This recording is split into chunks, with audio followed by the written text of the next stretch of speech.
Ça fait longtemps que tu me dis que le prince charmant n'existe pas. Tu pourrais m'en dire un peu plus? Oui, Olivier, absolument. J'ai utilisé la formule que tu me rappelles, c'était une formule d'humour, hein. La formule, c'était «Le prince charmant n'existe pas, il est gai».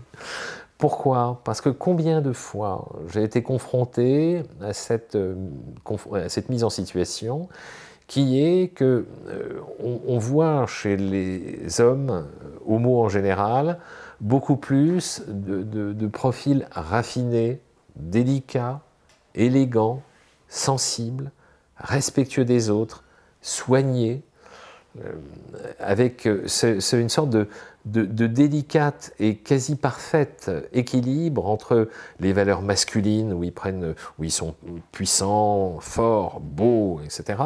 Et en même temps cette délicatesse, cette finesse, ce soin, ce raffinement qui engendre ce charme, ce charisme, cette fluidité, etc. qui les rendent tout à fait délicieux. Ça, j'en conviens. Et effectivement, nombreuses sont les femmes qui aspirent très précisément à des profils qui incarnent ce que je viens de décrire précédemment.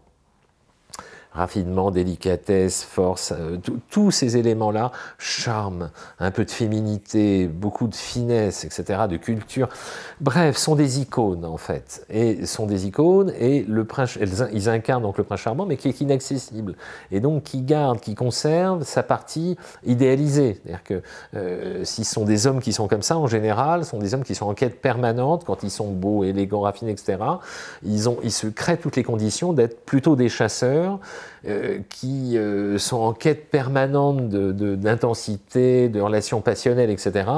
Et toute leur construction pousse à s'entretenir pour continuer de pérenniser des relations à forte intensité, parce que c'est le fruit de leur fonctionnement, tout simplement. Il y a une quête permanente d'insatisfaction, et donc ce sont rarement ceux-là qui sont les plus disponibles et les plus ouverts à s'engager dans une relation de couple qui, par essence, va aller en se stabilisant. Il ne faut pas se leurrer, c'est une réalité. Sur 30 000 cas, c'est toujours comme ça. Hein, donc le truc qui est passionnel, qui est beau, qui est passionné, qui vous emmène en voyage tous les week-ends, qui est dispo, ça, c'est un roman d'Épinal. Ça n'existe pas dans le réel sur les années. Il faut ouvrir les yeux sur cette évidente lucidité. C'est du réel. Hein. Donc c'est la différence entre le fantasmé et la réalité. En revanche, bien évidemment, si le prince charmant n'existe pas, il est nécessaire de construire dans une relation équilibrée quelque chose qui soit de l'ordre de la synchronisation. Et la synchronisation, c'est une excellente communication, une délicatesse, de l'affection, de l'écoute, de l'empathie, de la bienveillance. Et ce qui marche le mieux de tout ce que j'ai vu jusqu'à présent, ce n'est jamais les relations passionnelles, parce que les relations passionnelles ont une espérance de vie réduite.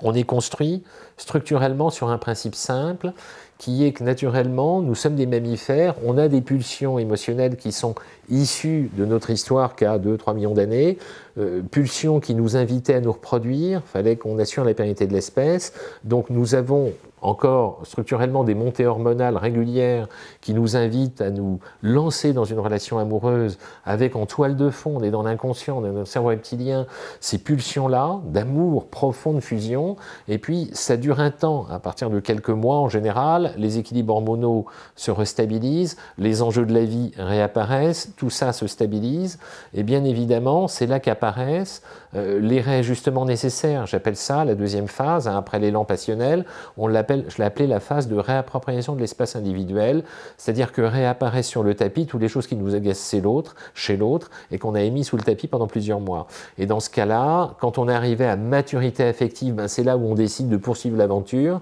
et quand on n'est pas arrivé à maturité affective, c'est là où on casse en se disant il n'y a plus la passion, il n'y a plus l'amour, donc on passe à autre chose, et on reproduit le même schéma. Et puis si on a envie que ça perdure, à ce moment-là on encaisse, on fait une cote mal taillée de ce qui fonctionne, qu'on nourrit, et une cote mal taillée de ce qui ne fonctionne pas, dont on limite la casse et la portée, pour s'orienter vers une troisième phase, qui est une phase de construction en parallèle. Ça, c'est la méthode la plus communément vécue.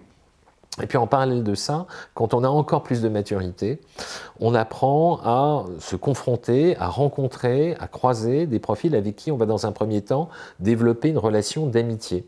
Une relation d'amitié, plutôt amoureuse, parce que dans ce contexte d'amitié amoureuse, on va créer les racines de ce que sera une relation sur le très long terme.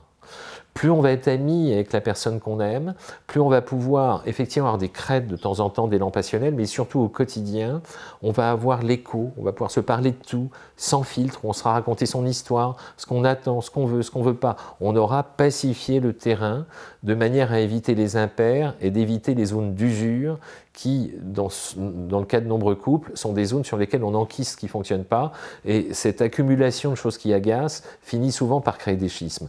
Donc plus on pacifie dès le départ les enjeux de ce qu'on veut pas, en les mettant sur la table, en mettant tout au cordeau, et plus on peut construire une relation saine d'amitié amoureuse sur la durée. Donc non, le prince charmant n'existe pas, mais on peut faire en sorte qu'il le devienne. C'est ça, je pense, la manière dont on peut voir les choses, en fonction de nos besoins.